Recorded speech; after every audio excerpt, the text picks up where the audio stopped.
I woke on my 35th birthday and reached for my phone like I always did. It was a reflex by now, that small, hopeful motion in the first seconds of consciousness. Maybe this year, maybe she remembered. The screen lit up and I saw one notification, one text message from Mom. My heart did a foolish little jump, the kind I should have trained out of myself decades ago. I opened it. The message read, "Hannah, can you call the florist on 5th Street today? I need to confirm the peony arrangement for Lily's party next Saturday. They need verbal confirmation. Thanks, honey." I read it twice. Then a third time, just to make sure I was not dreaming.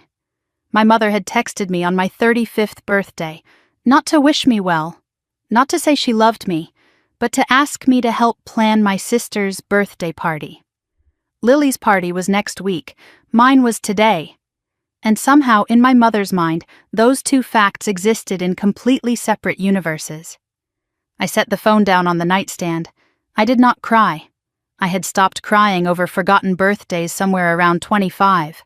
I did not call my mother to remind her, the way I used to when I still believed reminders would change anything. Instead, I got out of bed, took a shower, put on jeans and a nice blouse, and grabbed my keys. I had somewhere to be. I had an appointment I had been waiting 3 years to keep. That morning, I did not ask my mother to see me. I decided to see myself. The drive to Bend took 3 hours.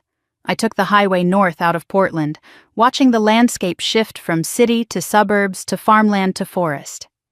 The mountains appeared on the horizon, still capped with snow even in May. I did not turn on the radio.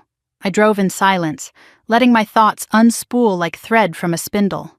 3 years. That is how long I had been planning this. Every overtime shift I volunteered for. Every bonus I deposited straight into savings instead of spending on vacations or clothes or any of the small luxuries that other women my age seemed to enjoy. Every Friday night, I stayed home instead of going out. All of it had been building toward this moment. No one knew, not my mother Diane, not my sister Lily, not even my closest friends, though I did not have many of those left. I had learned a long time ago to keep my dreams private. Sharing them meant watching them get forgotten or overshadowed or dismissed. So I kept this one locked inside my chest like a secret jewel, polishing it in the dark, waiting for the day I could finally hold it up to the light. The real estate agent's name was Patricia. She was waiting for me at a coffee shop on the main street of Bend, a small mountain town about 180 miles from Portland. We had been emailing for 6 months. She did not know it was my birthday. She only knew I was ready to close. As I drove, I felt something unfamiliar rising in my chest. It was not anger. It was not sadness. It was something quieter and more powerful. The feeling of a decision that belonged only to me. A door I was about to walk through that no one could lock behind me. Bend was everything I had hoped it would be. Mountains in the distance, pine trees lining the streets, a lake that caught the afternoon sunlight and turned it into diamonds. I parked in front of the coffee shop and saw Patricia through the window, waving at me with a manila folder in her hand. I waved back and stepped inside to meet my future. The title company was a small office on the 2nd floor of a brick building downtown. Patricia and I sat across from a woman named Deborah who walked me through the paperwork page by page. I signed my name more times than I could count. My hand started to cramp somewhere around the 15th signature, but I did not care. Every stroke of the pen was a declaration. I thought about all the birthdays that had brought me to this moment. The 8th birthday when my mother forgot to send the invitations. The 16th when I ate 3-day-old lasagna alone in the kitchen. The 18th when I gave my graduation speech and saw my mother texting in the back row. Every holiday I spent as the helper, the organizer, the one who cleaned up while everyone else relaxed. Every moment I had been overlooked, dismissed, treated as the capable one who did not need attention or care. The final document was the settlement statement. At the bottom was the number, $147,000. Every cent I had saved, plus the money from my father's trust fund, the one my mother and sister still knew nothing about. I handed over the cashier's check and watched Deborah verify it with the bank. Then she slid the keys across the table. They were cold and heavy in my palm. 2 keys on a simple ring. The keys to a house. My house. A 3-bedroom craftsman on a small lake, with a fireplace and a dock and a view of the mountains. Mine. For 35 years, I had been waiting for someone to give me permission to matter. In that moment, I realized I had been asking the wrong person all along. Patricia drove me to the house so I could see it one more time before she headed back to her office. I walked through the empty rooms slowly, touching the walls, opening cabinets, standing in doorways. The afternoon light poured through the windows and pooled on the hardwood floors. I could hear birds singing outside. The lake was visible through the back windows, calm and silver. I walked down to the dock. The wood creaked under my feet. I stood at the edge, looking out at the water, and took my phone from my pocket. I opened the camera and positioned the keys in my palm, the lake shimmering in the background. I took the photo. Then I opened Facebook and Instagram and typed a caption. 4 words. Birthday gift. Self-gift. I posted it to every platform where my family and their extended network would see it. Then I did something I had never done before. I powered off my phone completely, not silent, not airplane mode. Off. I knew exactly what was happening on the other side of that black screen. My mother's phone was buzzing with notifications. People were commenting, asking questions.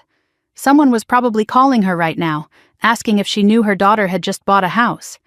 And she would have to admit that she did not know. That she had no idea. That she had been so busy planning Lily's birthday party that she had forgotten mine entirely. I did not post that photo to hurt my mother. I posted it because for once I wanted to celebrate myself out loud. If that made her uncomfortable, that was her problem to solve, not mine. The sun began to set over the lake. I sat on my dock with my feet dangling over the water, watching the sky turn orange and pink and purple. I thought about the woman I used to be, the one who checked her phone every birthday morning with desperate hope. The one who had learned to shrink herself so small that she became invisible. The one who believed that if she just asked for less, eventually someone would give her more. That woman was still inside me. But she was not in charge anymore. It has been said that you cannot pour from an empty cup. But I think it is worse than that. I think some of us were never given a cup to begin with. We were just expected to keep pouring, to keep giving, to keep showing up for people who never showed up for us. I stayed on that dock until the stars came out. Then I walked back to my house and stepped inside for the first time as its owner. The rooms were dark and empty, but they did not feel lonely. They felt like possibility. But before I tell you what happened when I finally turned my phone back on, before I tell you about the 23 missed calls and the accusations and the tears, you need to understand something. You need to understand how a woman ends up buying a house on her 35th birthday without telling her own mother. You need to understand what it feels like to grow up as the other daughter, the one who was always fine, the one who never needed anything, the one who learned before she could even name it that love in her family was a limited resource, and she was never first in line. So let me take you back. Let me show you how I became invisible. You do not become invisible overnight.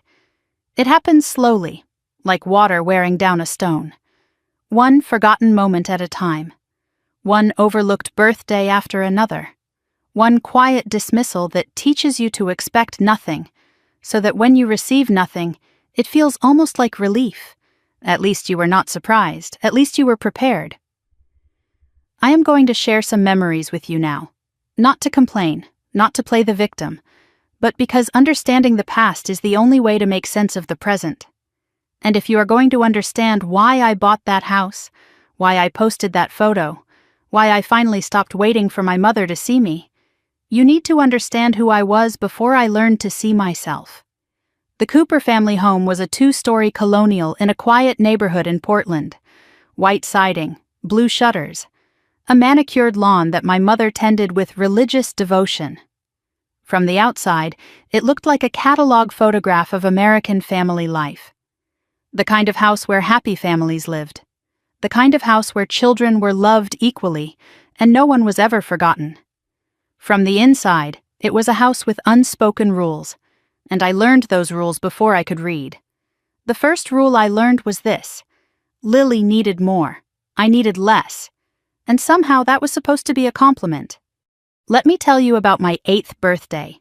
8 is a big number when you are a child. It feels important. It feels like the beginning of something. I had been looking forward to it for months. I asked my mother for a small party, nothing elaborate, just pizza and cake and 4 friends from school. That was all I wanted. 4 girls from my class, the ones I ate lunch with, the ones I traded stickers with at recess. My mother said yes. She said it in that distracted way she often said things to me, while simultaneously helping Lily with a school project. But she said yes. And that was enough for me. I spent 2 weeks imagining that party. I wrote the guest list on a piece of notebook paper and folded it carefully and kept it in my desk drawer. I picked out which dress I would wear. I practiced what I would say when my friends arrived. I imagined blowing out the candles and making a wish. The morning of my birthday, I woke up early. I put on my dress, the blue one with the white collar that I had been saving. I went downstairs expecting to see balloons, streamers, a cake on the counter. But the house was quiet. The kitchen was empty. There was nothing. I found my mother in the living room on the phone. She was talking to someone about Lily's dance recital, which was happening the following week. Her voice was animated, engaged. She did not see me standing in the doorway. I waited until she hung up. Then I tugged on her sleeve. "Mom," I said, "my party. Where is everyone?" My mother's face went pale. Her hand flew to her mouth. "Oh, honey," she said. "I completely forgot to send the invitations." I meant to, but then Lily had that recital coming up and I got so busy and it just slipped my mind. I stood there in my blue dress with the white collar, the dress I had been saving for weeks, and I felt something cold settle in my stomach. No friends came that day. There was no pizza. There was no party. My mother rushed to the grocery store and came back with a sheet cake from the bakery section. It said, "Happy Birthday," in generic blue frosting. There was no name on it because they did not have time to write one. I ate that nameless cake alone at the kitchen table, while my mother apologized and Lily practiced pirouettes in the living room, completely unaware that anything was wrong. That night, my mother sat on the edge of my bed. She stroked my hair and looked at me with what I now recognize as guilt, but her words did not match her eyes. "You are so strong, honey," she said. "You understand. Lily is more sensitive. She needs extra attention. But you are my rock." I was 8 years old. I did not have the language to argue. I only knew that being strong meant not crying. Being a rock meant not needing. Understanding meant accepting less without complaint. So I nodded. I said, "Okay." And I watched my mother leave my room with something that looked almost like relief on her face. That phrase followed me through my entire childhood. You are strong. You understand. Lily needs more. It was the excuse that explained everything, every forgotten birthday, every overlooked achievement, every time my mother chose my sister over me. I was strong. I understood. I did not need as much. I did not know it then, but my mother had handed me a role that night, and I would spend the next 27 years playing it perfectly. 2 years later, Lily turned 8, the same age I had been when I got the nameless grocery store cake. But Lily's experience was nothing like mine. My mother spent 3 weeks planning her party. The theme was Princess Garden Party. There were custom invitations with Lily's name printed in gold script. 22 children from her class attended. A professional photographer walked around taking pictures. The cake was 3 tiers tall, decorated with edible flowers that matched Lily's dress. I watched from the corner of the backyard. I was 10 years old by then, old enough to help, but not old enough to be included. I carried trays of food, I refilled drinks, I picked up discarded napkins and threw them away. No one thanked me. At the end of the party, the photographer gathered everyone for a group photo. My mother and Lily stood in the center, beaming. Someone handed me a phone and asked if I could take a backup shot, so I did. I took the picture. I was not in it. Years later, I made the mistake of scrolling through my mother's Facebook profile. I wanted to see if my memory was exaggerating things. It was not. She had posted photos from every single one of Lily's birthdays since 2008. custom cakes, group shots, candid moments of Lily laughing and opening presents. The captions were effusive. My beautiful girl. So proud of my baby. Sweet 16 for my sweetheart. I searched for photos from my own birthdays. There were 4. In one of them, I was partially cut off at the edge of the frame. In another, I was in the background, out of focus, while Lily opened a Christmas present in the foreground. The caption mentioned Lily. I closed the app and never searched again. Some evidence is better left unexamined. But there was one person who saw me. One person who never forgot. My grandmother Eleanor, my mother's mother, was a woman in her late 70s with silver hair and sharp eyes that missed nothing. She lived in a small apartment across town, alone since my grandfather Walter passed, and she watched the family dynamics with quiet disapproval. Every year, without fail, a birthday card arrived in the mail addressed to me. Inside was a handwritten note and a check for $50. The notes were always specific. Happy 14th birthday, my dear Hannah. I hope you are still reading those mystery novels you love. I am proud of you. Love, Grandma Eleanor. She remembered details. She asked about my grades, my hobbies, my dreams. She never confused me with Lily. She never forgot. By the time I was 12, I had perfected the art of not needing. I made my own breakfast. I walked myself to school. I signed my own permission slips when my mother forgot. I learned to forge her signature so I would not have to ask. Teachers called me mature for my age. Relatives said I was so independent. No one asked why a 12-year-old had learned to need nothing from anyone. I did not become invisible because my mother hated me. I became invisible because she forgot to look. And eventually I stopped waving. Growing up, I used to think my mother had 2 different hearts, one for Lily, one for me. Lily's heart was warm and attentive, always beating in her direction, always aware of her needs and her moods and her smallest accomplishments. My heart was quieter, functional but distant, like a clock ticking in another room that no one remembered to wind. I want to be clear about something before I continue. I am not here to villainize my sister. Lily was not cruel. She was not malicious. She was simply a girl who grew up in sunlight and never thought to ask why her sister stood in the shade. The difference between us was not about love. My mother loved me. I believe that, even now. But love without presence is like a letter that never gets mailed. The intention exists, but it never arrives. Let me show you what I mean. My 16th birthday should have mattered. Sweet 16, a milestone.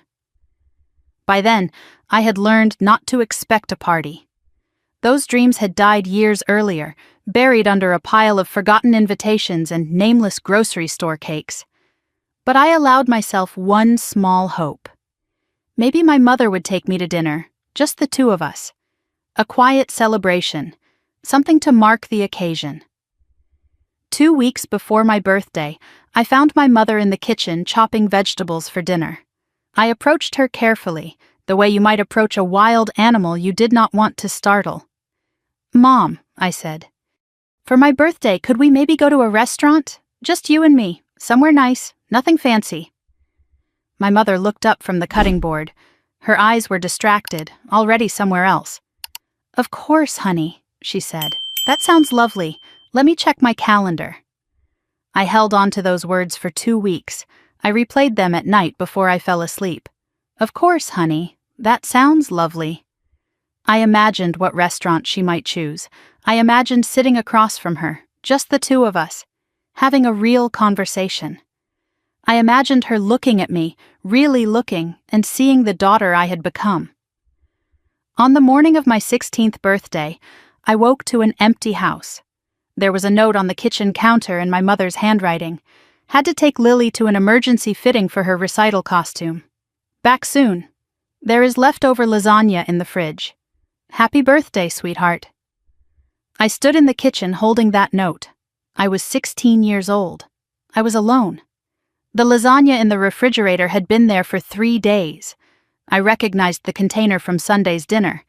I opened the refrigerator door and looked at it for a long time. Then I closed the door without eating.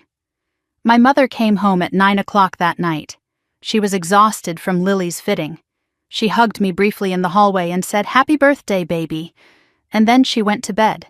There was no dinner. There was no cake. There was no candle to blow out. That night, I wrote in my journal, "I am 16 today." I celebrated by looking at 3-day-old lasagna. I did not even eat it. 2 years later, Lily turned 16. I was 18 by then, about to graduate high school. I already knew what to expect. My mother spent 6 weeks planning Lily's party. She rented a ballroom at a hotel downtown. She hired a DJ who specialized in Sweet 16 celebrations. She ordered a custom dress for Lily from a boutique, dusty rose silk with hand-sewn crystals along the neckline. The guest list had 73 names on it. I attended, of course. I helped set up. I arranged the gift table just so, making sure the cards were visible and the wrapping paper coordinated with the color scheme. I checked that the caterers knew where to put the appetizers. I wore a dress I had bought myself from a thrift store because no one had thought to take me shopping.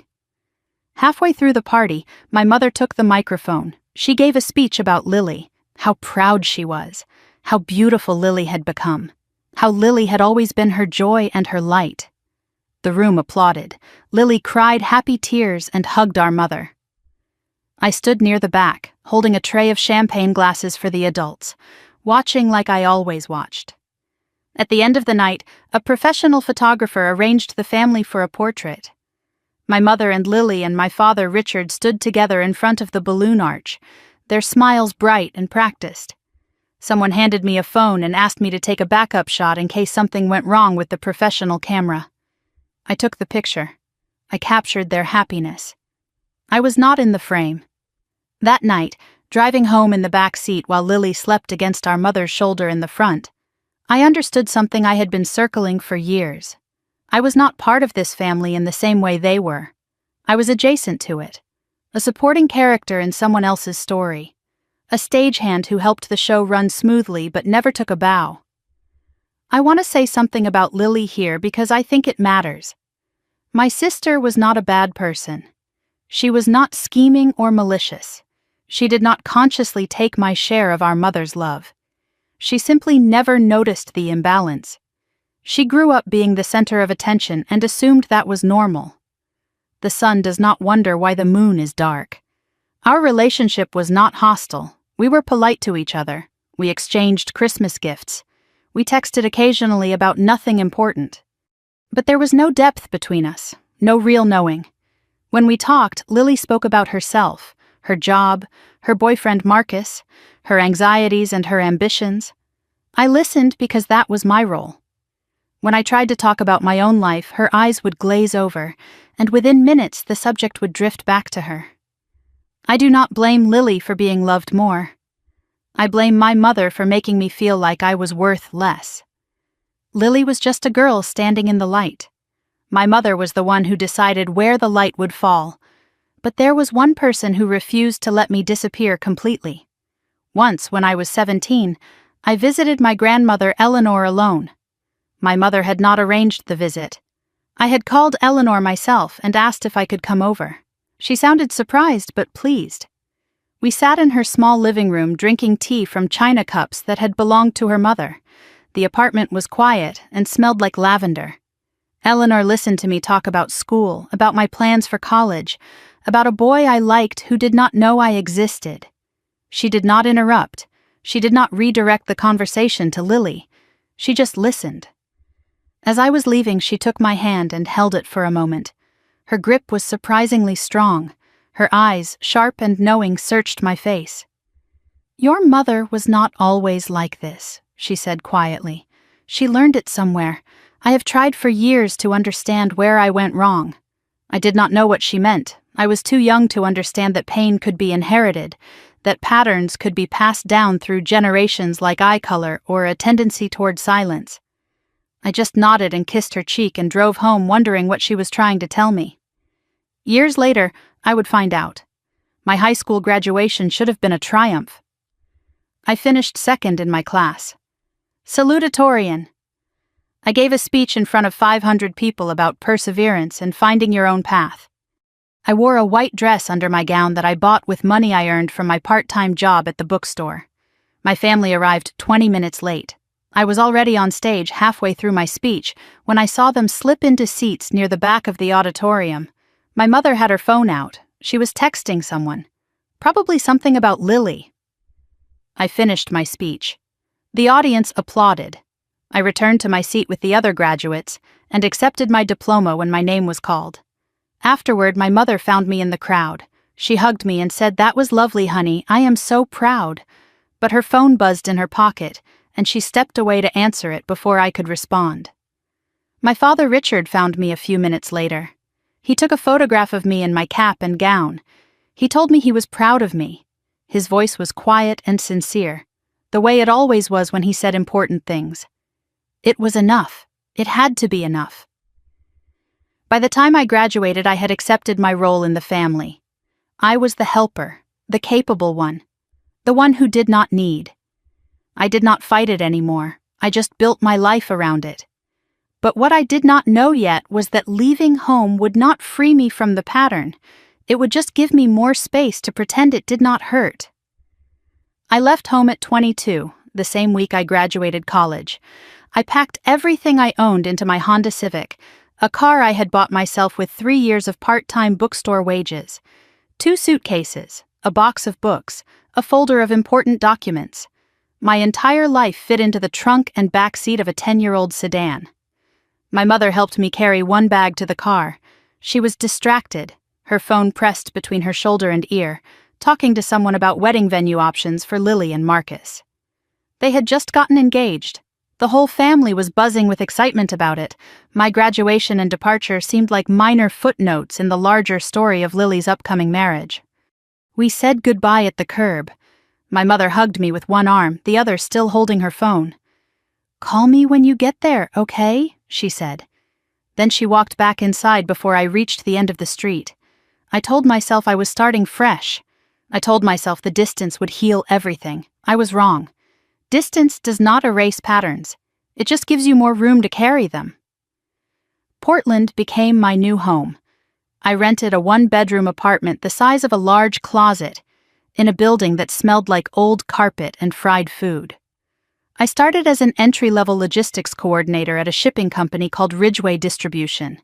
The pay was modest, the hours were long, but I was good at it. I learned everything I could, staying late to study routes and systems and processes that no one else wanted to understand. I arrived early every morning. I took on projects that other employees avoided. I became the person who solved problems quietly and efficiently, without needing recognition or praise. The same skills that had made me invisible at home made me invaluable at work. My supervisors noticed. They promoted me. Year 1, I was a coordinator. Year 3, I became a senior coordinator. Year 5, I was promoted to operations manager. Year 8, I became senior operations manager with a team of 6 people reporting to me. I built something real, something that belonged to me, something that no one in my family knew anything about. My mother called occasionally. The conversations were short and surface level. She asked about the weather in Portland. She asked if I was eating enough. She never asked about my job title or my promotions or what I actually did all day. Once, at a family Thanksgiving, an uncle asked me what I did for work. Before I could answer, my mother interrupted. "Oh, she does something with shipping," she said, waving her hand vaguely. "Boxes and trucks, I think." "Lily, tell everyone about your new PR campaign." I smiled. I ate my turkey. I said nothing. Every holiday, I drove the 3 hours back to my parents' house. Christmas, Thanksgiving, Easter. I told myself it was what families did. I told myself I wanted to see my father. But every time I walked through that front door, I became the helper again. I cooked the side dishes while my mother focused on the main course, adjusting seasonings according to Lily's preferences. I set the table. I washed the dishes afterward while everyone else relaxed in the living room. I fixed the Wi-Fi when it stopped working. I drove to the nursing home to pick up Grandma Eleanor because everyone else was too busy preparing for Lily's arrival. Lily always came with Marcus, and they were treated like visiting royalty. My mother fussed over them constantly. Where would they like to sit? Was the guest room comfortable enough? Did Marcus need anything for his allergies? Their comfort was a family priority. I slept on the pull-out couch in the basement. No one asked if I was comfortable. I learned to bring my own pillow from home because I knew no one would think to provide one. At the end of every holiday, I drove back to Portland exhausted. Not from the travel, from the performance, from pretending that being the helper was enough, from smiling when my mother posted family photos online where I was cropped out or standing at the edge, half hidden behind Marcus's shoulder. Then came the year everything changed. 3 years before my 35th birthday, my father was diagnosed with pancreatic cancer. Stage 4. The doctors gave him 6 months to live. He lasted 4. During those 4 months, I took a leave of absence from work. I moved back into my childhood home temporarily. I became my father's primary caregiver while my mother fell apart, and Lily claimed she could not handle seeing her father so sick. Too painful, she said. Too traumatic. So she stayed away, visiting only on weekends when she felt emotionally prepared, which was not often. I sat with my father through the long nights when he could not sleep. I read to him from his favorite mystery novels. I held his hand when the pain medication made him confused and frightened. We did not talk about the past. There was not enough time, and my father had never been a man of many words. But sometimes he looked at me with something in his eyes that felt like an apology, like he wanted to say something but did not know how to begin. One night, 3 weeks before he died, my father squeezed my hand. His voice was barely a whisper by then, rough and thin from the illness. "I should have done more," he said. "I should have fought for you. I am sorry, sweetheart. I was a coward. I did not know what to say. I told him I loved him. I told him it was okay. I was not sure either statement was entirely true, but they were the words he needed to hear." He closed his eyes and drifted back to sleep, his hand still wrapped around mine. My father died on a Tuesday morning in April. The funeral was on Saturday. My mother was inconsolable, barely able to stand during the service. Lily wept beautifully in a black designer dress that fit her perfectly. I wrote the obituary. I planned the service. I stood at the podium and delivered the eulogy because no one else could hold themselves together long enough to speak. Afterward, relatives and family friends approached me with the same words. "You were so strong up there, so composed. Your father would be proud." I thanked them. I shook their hands. I wanted to scream. 2 weeks after the funeral, my phone rang. The number was unfamiliar. A man's voice, professional and careful, came through the speaker. "Ms. Cooper? My name is Gerald Hutchins. I was your father's personal attorney. I need to speak with you privately about a matter regarding his estate." I was confused. My father's will had been straightforward. Everything went to my mother, with provisions for both daughters to inherit equally when she passed. There was nothing complicated, nothing secret. But Gerald Hutchins was insistent. "This is a separate matter, Ms. Cooper," he said. "Something your father arranged many years ago. Something he specifically requested I discuss with you alone. Not your mother, not your sister, only you." He asked me to come to his office in downtown Portland. He told me to bring identification. He told me to prepare myself. I hung up the phone with my heart pounding. My father had a secret. Something meant only for me. Something he had been planning for years. I did not know what it was, but I knew it was important. I could hear it in the careful way Gerald Hutchins chose his words. After the funeral, after the relatives stopped calling, after my mother began to function again, I returned to my apartment in Portland. I went back to work.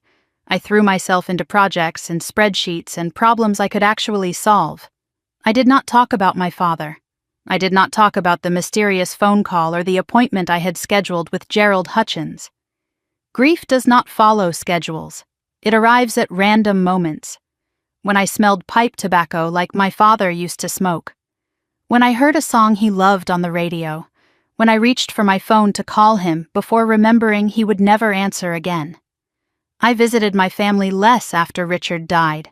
Without him, there was even less reason to go home. My mother called occasionally, but the conversations were short. Updates on Lily and Marcus, complaints about the house being too quiet, never questions about my life or my work or how I was handling the loss of my father. I realized something painful during those months alone. My father had been the last thread connecting me to that family. Without him, I was finally completely adrift. But I did not know yet that he had left me something. A lifeline I never expected. A secret that would change everything.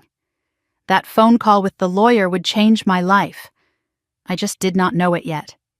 Gerald Hutchins had an office on the 14th floor of a glass building in downtown Portland.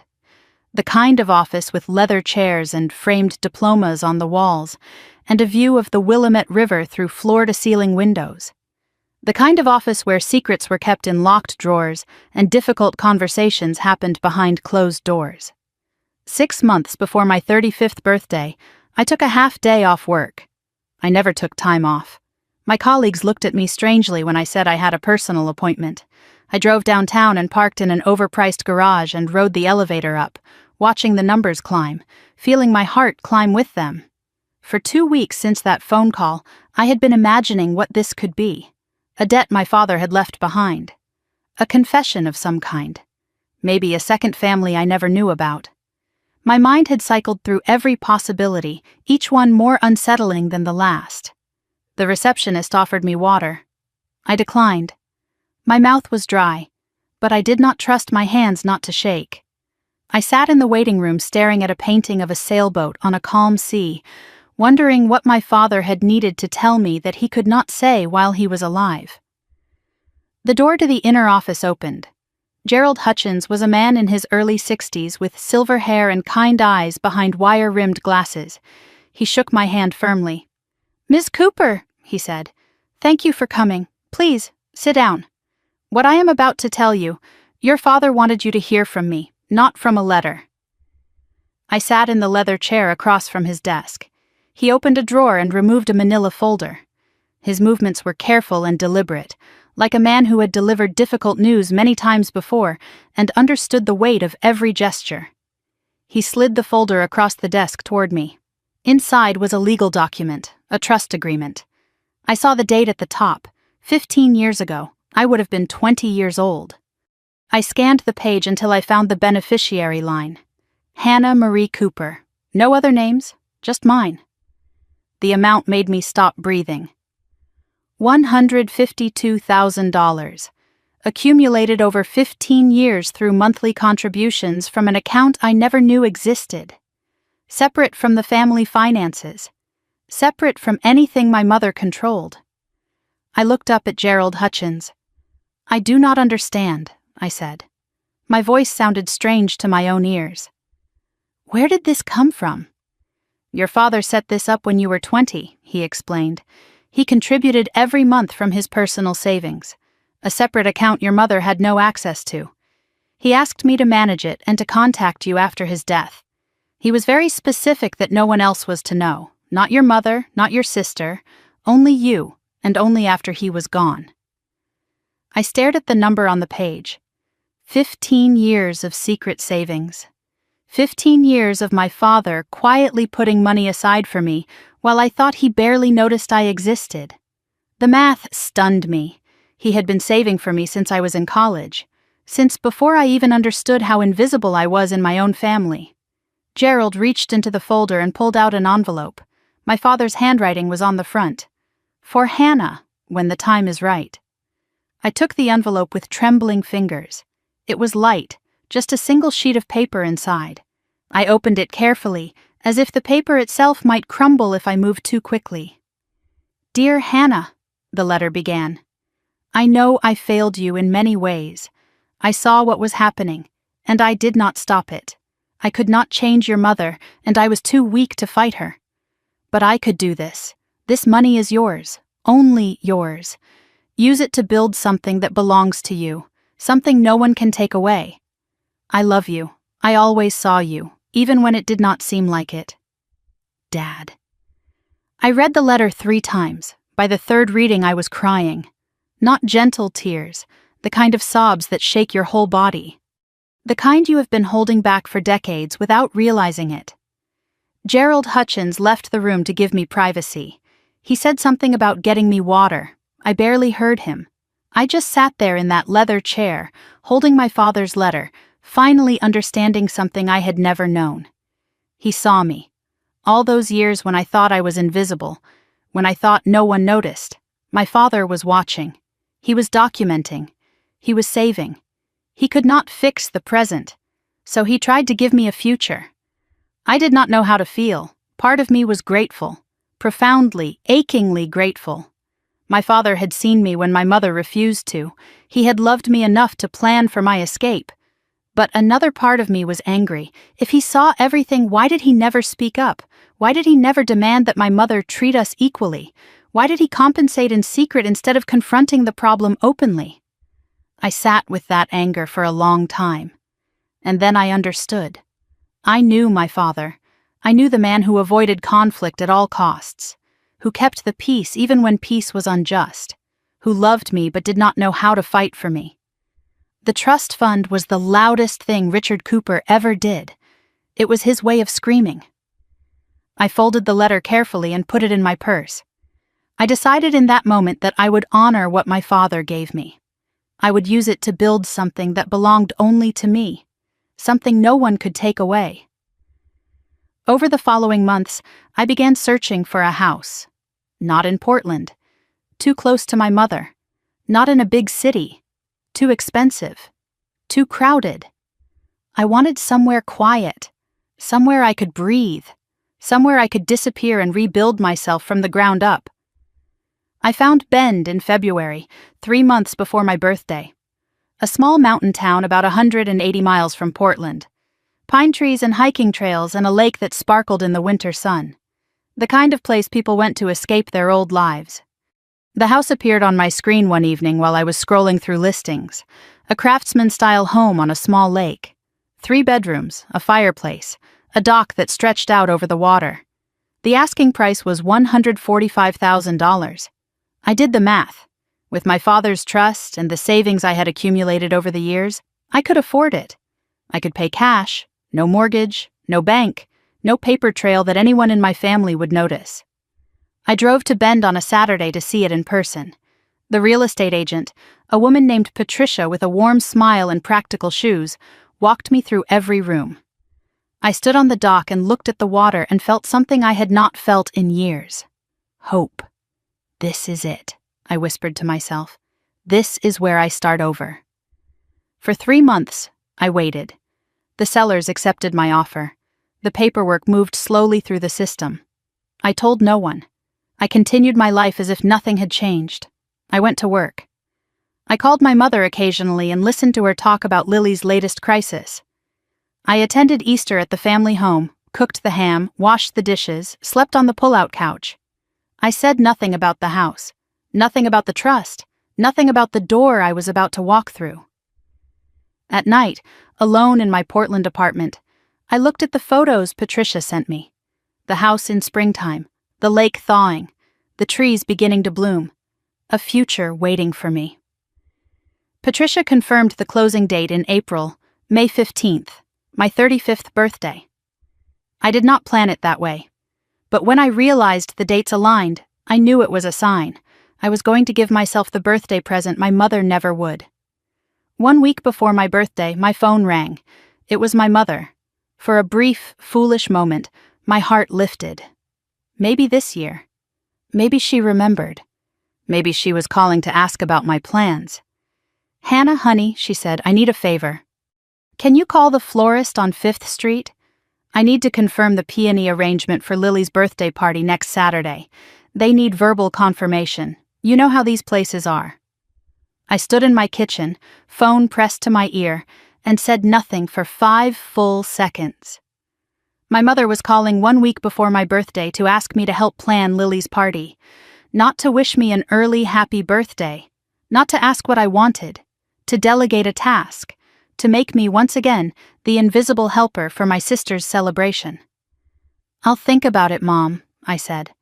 Then I hung up without saying goodbye. I called Patricia that same afternoon. "Can we move the closing up?" I asked. "I want to sign on the morning of the 15th. First thing. The night before my birthday, I packed a small bag, a change of clothes, my laptop, the folder from Gerald Hutchins with all the trust documents, my father's letter. I looked around my Portland apartment, the place I had lived for 8 years. It felt smaller than it used to. The walls felt closer. I was ready to leave. Tomorrow I would sign papers. Tomorrow I would own something. Tomorrow I would post a photograph and watch my family realize they never knew me at all. I did not sleep much that night, but when I did, I dreamed of water, still water, a lake with no ripples, peace. When I woke, it was May 15th. I was 35 years old. I checked my phone and found one message from my mother. Not a birthday wish, a reminder about the florist. For the first time in years, I smiled at her forgetfulness.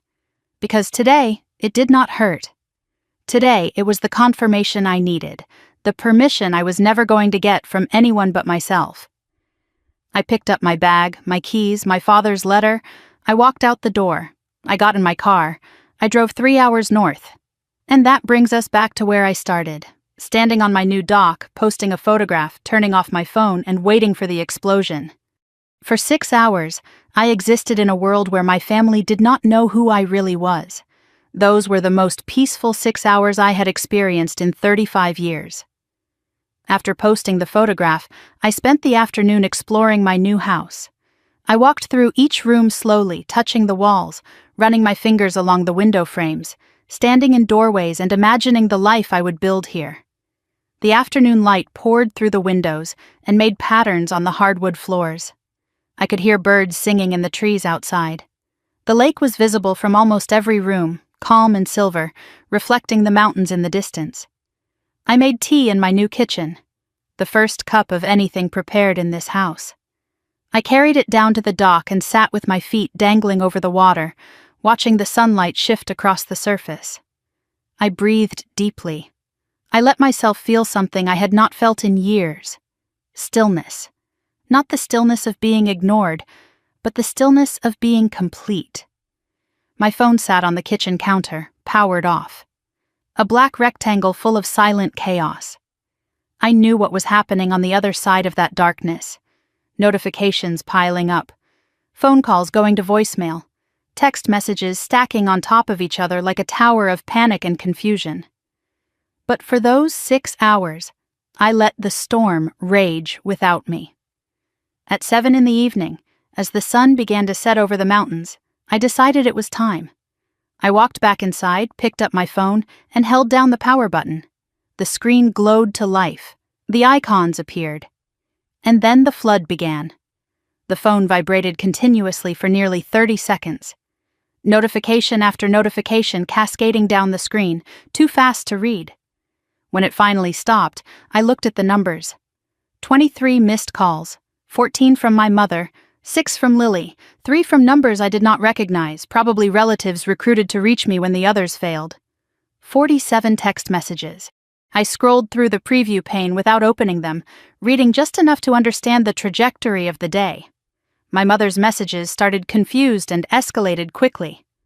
The first one, sent around 2 in the afternoon. "Hannah, where did you get the money for this?" The second, "Call me immediately." Then, "Why didn't you tell us you were buying a house?" Followed by, "I'm worried about you. This isn't like you." And then, in all capital letters, "Hannah, call me." The final message, sent just an hour ago. "Your sister is very upset. You have ruined her week." I read that last one twice. "Your sister is very upset. You have ruined her week." On my birthday, my mother's primary concern was that my announcement had upset Lily. Not congratulations, not curiosity, not pride, just irritation that I had somehow made Lily's life more difficult by celebrating my own. Lily's messages were sharper. "What the hell, Hannah?" And then, "Mom is freaking out. Thanks for that." Followed by, "Did you win the lottery or something?" And, "You could have at least told us." The final message was just one word: selfish. There it was. The same accusation from childhood. The same word that had been used to keep me small and quiet and invisible for 35 years. Selfish. As if wanting something for myself, celebrating something I had earned, was a crime against the family. I closed the text messages and opened my voicemail. I put the phone on speaker and set it on the kitchen table. I wanted to hear their voices. I needed to understand what I was dealing with. The first voicemail was from my mother, left at 2:34 in the afternoon. Her voice was confused, almost gentle. "Hannah, honey, I saw your post. Did you really buy a house? Call me. I do not understand what is happening." By the fourth message, left around 4:15, her tone had shifted. "Hannah, this is getting ridiculous. Why aren't you answering? I have called 4 times. Your sister is upset. Call me back." The eighth message, left at 5:47, was different. The mask was slipping. "I do not know what kind of game you are playing, but this is incredibly inconsiderate. We had no idea you were even looking at houses. Where did you get that kind of money? This does not make any sense." The 12th message, left just before 7, was cold and controlled. The voice my mother used when she was furious but trying to sound reasonable. "Hannah Marie Cooper. You call me back right now. We need to talk about what is really going on here. I am starting to think something is seriously wrong with you. Something is seriously wrong with you." I let those words sit in the air for a moment. My mother's first instinct, when confronted with evidence of my independence, was to question my sanity. Before calling anyone back, I opened Facebook. The photograph had 63 comments now. I read through them slowly, studying each one like evidence at a trial. The reactions from my mother's side of the family were predictable. My Aunt Judith wrote, "Beautiful home." But why didn't you tell your mother first? She is beside herself. Uncle Robert commented, "Congratulations. I think. Everything okay?" My cousin Mark asked, "Wait, you bought a house? With what money?" But then I noticed something interesting. The comments from my father's side of the family were different. Aunt Martha, my father's sister, wrote, "So proud of you, sweetie. Your dad would be beaming right now. You have always been the strong one." My cousin Jennifer commented, "Queen, move. Get it, Hannah." Even an old friend from high school I had not spoken to in years chimed in, "This is amazing. Living your best life." The divide was clear. My mother's family was suspicious, questioning, concerned about proper protocol. My father's family was celebrating. They were proud. They saw this for what it was, a victory, not a crisis. I sat with that realization for a moment. Then I picked up my phone and called my mother. She answered before the first ring finished. "Hannah." Finally. Her voice was tight, controlled, the voice she used when she was furious but trying to appear calm. "Hi, Mom," I said. I kept my voice neutral. "Do you have any idea how worried I have been? Where are you? What is going on? Where did you get the money for this house? Why didn't you tell us? How long have you been planning this? Why did I have to find out on Facebook like everyone else?" The questions came rapid fire, one after another without space for me to answer. I let her finish. Then I responded, keeping my voice calm and steady. "I saved it," I said. "I have been saving for years. I did not think to tell you. It is my house. I can announce it however I want." There was a pause on the other end of the line. I could hear her breathing, trying to regain control. "I do not understand you, Hannah," she said. "I have never understood you. You have always been so secretive, so closed off. You never let me in." Something shifted inside me. Not anger, something clearer, more precise. I spoke slowly, deliberately. "Mom, do you know what today is?" Silence. I could hear her thinking, trying to remember. "Today is May 15th, I said. "It is my birthday, my 35th birthday. You called me last week, not to ask about my plans, not to wish me an early happy birthday, but to ask me to call a florist for Lily's party. You forgot. Again." The silence stretched longer this time. 5 seconds. 10. 15. When she finally spoke, her voice had changed. Defensive now. Scrambling. "Hannah, that is not— I was going to call you later today. I have just been so busy with Lily's party preparations and—" I cut her off. "Mom, stop. I did not call to argue. I called to tell you that I bought myself a birthday present, the one you were never going to give me. I gave myself something that matters." Another pause. When she spoke again, her tone had shifted to offense. The pivot I knew so well. "You are being dramatic," she said. "I have always supported you. You never needed anything from me. You made that very clear. This is exactly what I mean. You pull away, you keep secrets, and then you blame me for not being close enough. Where did the money really come from, Hannah? Because I know what you make, and you could not afford this on your salary." I heard the accusation underneath her words. She thought I had done something wrong to get this money, stolen it, borrowed it illegally, something shameful. I could have told her about the trust fund. I could have explained that my father saw everything and secretly protected me. But I was not ready to use that weapon. Not yet. "The money is mine, Mom," I said. "Legally, legitimately. That is all you need to know." "We are not done talking about this," she said. Her voice was hard. "I want to see you. This weekend. We need to sit down as a family and discuss what is happening with you."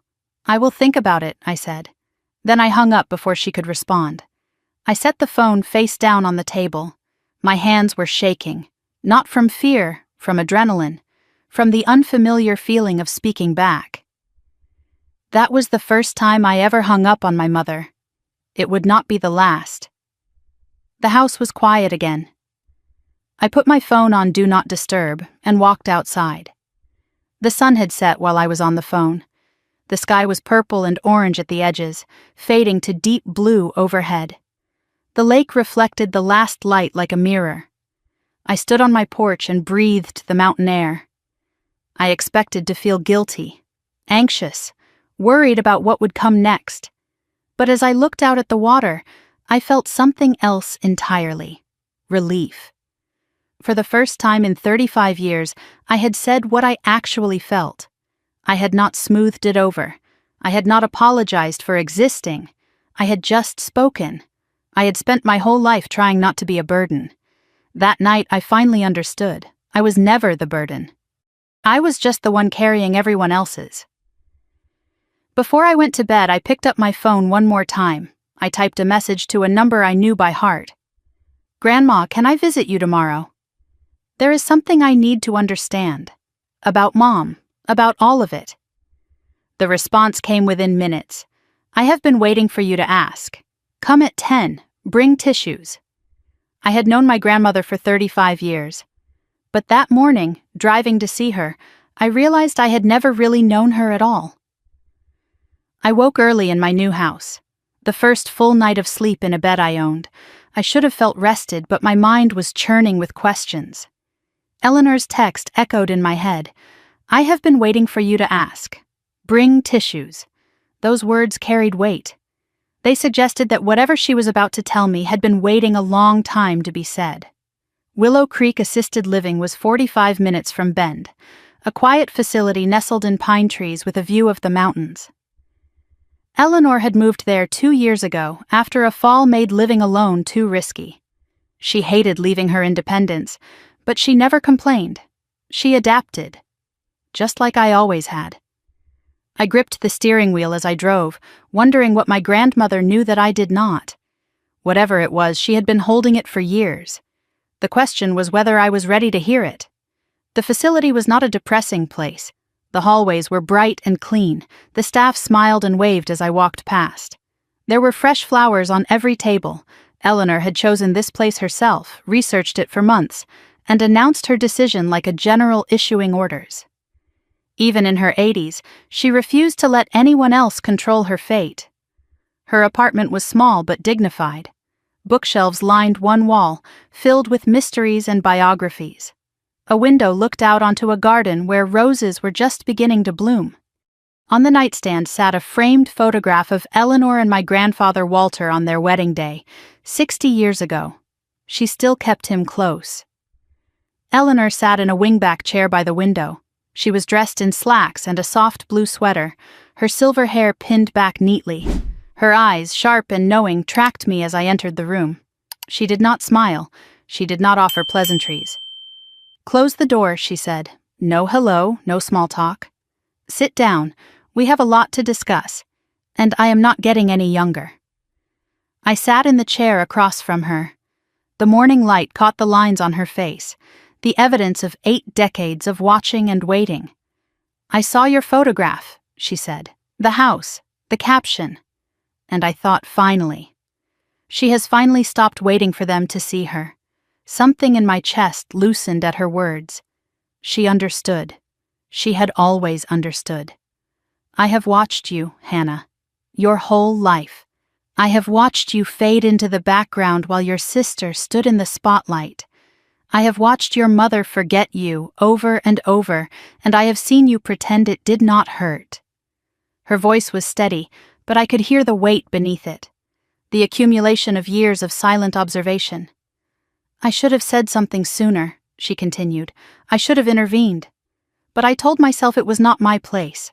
I told myself your parents would figure it out, that your mother would eventually see what she was doing."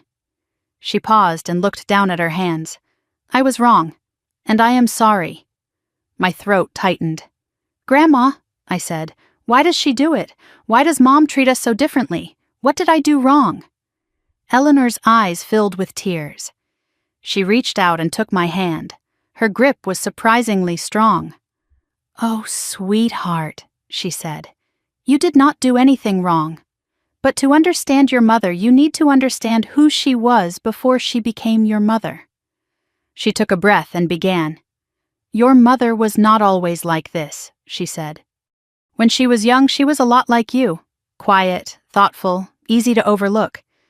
She explained that her own mother, my great-grandmother Catherine, had 2 daughters, Diane and Patricia. Patricia was the younger one, the charming one, the one who demanded attention and received it. Catherine adored Patricia, Eleanor said. She threw her parties. She bought her dresses. She showed her off to everyone. And Diane, your mother, stood in the corner watching, waiting, never quite good enough. I stared at my grandmother. I had never heard any of this before. My mother never spoke about her childhood, and I had never thought to ask. "I tried to compensate," Eleanor continued.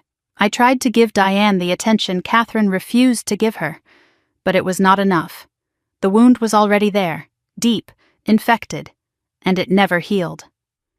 She looked out the window at the garden, her eyes distant. "When your mother had her own children, something happened. She saw Lily, beautiful and demanding and needing constant attention, and something clicked in her brain. She saw Patricia. She saw the kind of child who gets loved, and she poured everything into Lily, just like Catherine poured everything into Patricia." Eleanor turned back to me. "And you, Hannah. You were quiet, independent, easy, and your mother looked at you and saw herself, the child who did not get chosen. But instead of protecting you from that pain, she repeated it. Because that is what unhealed wounds do. They spread. The words hit me like stones. My mother had been the forgotten daughter once. She had felt exactly what I felt. And instead of breaking the cycle, she had continued it. I have spent 35 years watching my daughter make the same mistake my mother made," Eleanor said. Her voice cracked. "And I could not stop it. I could not save you from it, just like I could not save her." She reached beside her chair and lifted a small wooden box. The finish was worn smooth from years of handling. She held it out to me. "Your father gave this to me 6 months before he died," she said. "He asked me to keep it safe, to give it to you when the time was right." She pressed the box into my hands. "I think the time is right." I lifted the lid. Inside were letters, dozens of them, all addressed to me, all in my father's careful handwriting, all unopened. "He wrote to you for years," Eleanor said softly. "Every time he saw your mother overlook you, every time he felt helpless. He could not say it out loud, so he wrote it down, but he never sent them. He was afraid of what would happen if Diane found out." My hands trembled as I picked up the top envelope. It was dated 10 years ago, my 25th birthday. I opened it and read the first lines aloud, my voice breaking. Dear Hannah, today you turned 25. Your mother forgot to call until evening. I watched you wait by the phone all day, pretending you were not waiting. I wanted to shake her. I wanted to scream at her. Instead, I sat in my office and wrote you this letter I will never send. I am sorry. I am so sorry. I see you, sweetheart. I always have. I could not continue. The tears came, silent at first, then shaking my whole body. I had not cried like this in years, maybe ever. I held the box of letters against my chest and let 35 years of grief pour out of me. Eleanor did not rush me. She did not offer empty comfort. She simply sat there, present, waiting. When my sobs finally slowed, she spoke again. Your father loved you more than he knew how to show, she said. But he was a quiet man raised by quiet people. He did not know how to fight. He did not know how to stand up to your mother. The trust fund, you know about it now, yes? I nodded. That was his way of screaming, she said. He could not fix the present, so he tried to give you a future. Somewhere you could go where she could not reach you. These letters are the same thing, his voice trapped on paper waiting for you to hear it. I looked down at the box. 30 years of my father's love, hidden away, waiting for me to be ready. Eleanor leaned forward and took my hand again. I failed your mother, she said. I failed you. But you, her voice grew stronger, you are breaking the cycle. You bought that house. You spoke your truth. You are doing what I could not do, what your father could not do, what Diane still cannot do. She squeezed my hand firmly. Do not let her guilt you into going back to the way things were. Do not let Lily make you feel selfish. You have spent 35 years shrinking. It is time to take up space. I stayed with Eleanor for another hour. We did not talk much. We just sat together, the box of letters between us, the truth finally spoken. On the drive home, I pulled over at a rest stop. I sat in my car with the box on the passenger seat and read 3 more letters. Each one was a wound. Each one was a gift. Each one was my father saying, I saw you. I loved you. I am sorry. By the time I reached my house, something had shifted inside me. I understood my mother now.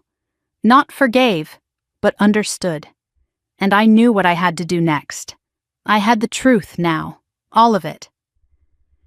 The question was whether my mother wanted to hear it, and more importantly, whether I wanted to be the one to tell her I drove to Portland with my father's letters in the passenger seat.